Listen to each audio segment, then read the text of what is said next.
ନିଜକୁ ମହାପ୍ରଭୁ ଜଗନ୍ନାଥଙ୍କ ସହ ତୁଳନା କରି ଫସିଲେ କୋରାପୁଟ ବିଧାୟକ ରଘୁରାମ ମାଛ। ଗତ 21 ତାରିଖ ଦିନ ବିଜେପିର କୋରାପୁଟରେ ଏକ କାର୍ଯ୍ୟକ୍ରମ ହୋଇଥିଲା, ଯେଉଁଥିରେ କୋଟପାଡ଼ ବିଧାୟକ ରୂପୁ ଭତ୍ରା, ନୂଆ ରାଜ୍ୟ ବିଜେପି ସାଧାରଣ ସମ୍ପାଦିକା ନିଯୁକ୍ତ ହୋଇଥିବା ପୂର୍ଣ୍ଣିମା ନାୟକ ଏବଂ ବିଧାୟକ ନିଜକୁ ଜଗନ୍ନାଥ, ବଳଭଦ୍ର ଓ ମା ସୁଭଦ୍ରାଙ୍କ ସହ ତୁଳନା କରିଥିବା ଏକ ପ୍ରତିକ୍ରିୟା ଭାଇରାଲ ହୋଇଥିଲା। ଗଣମାଧ୍ୟମକୁ ଦେଇଥିବା ପ୍ରତିକ୍ରିୟାରେ ସେ କହିଥିଲେ କି ତିନି ଠାକୁରଙ୍କ ଭଳି ତିନି ଜଣ କାମ କରିବେ, ସଂଗଠନ ସୁଦୃଢ଼ ହେବ ଓ ଆଗାମୀ ସବୁ ନିର୍ବାଚନ ଦଳର ବିଜୟ ହେବ ବୋଲି ସେ କହିଥିଲେ।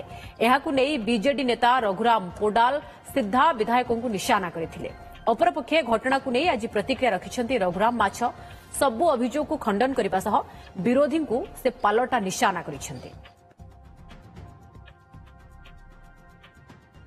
जनसाधारण जे महाप्रभु जगन्नाथ कोरापुटर साबर श्रीक्षेत्र महाप्रभु जगन्नाथ को जो अपमान करी से मु निजे जगन्नाथ बोली कहउछंती एटा केबे मध्य लोक ताकू ग्रहण करिवे नाही।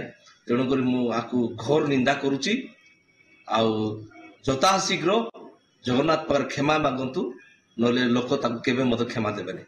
देखंतु जगन्नाथ, बलभद्र, सुभद्रा भाया तीन जन बसिक मूल्यवान आगामी निर्वाचन हम सब बुझी पारना आमे जगन्नाथ केबे हे पारबु। जगन्नाथ भलिया जगन्नाथ जो आराध्य देवता विश्वर देवता ता भलिया मु नै जे आउ की हे पारिबे ना। आमे जो तांको स्वरूप आमे एठी कार्य देखेबो से कथा कहितली से न बुझिकरी जदि ताटिया कामुडछन मु कोन करी।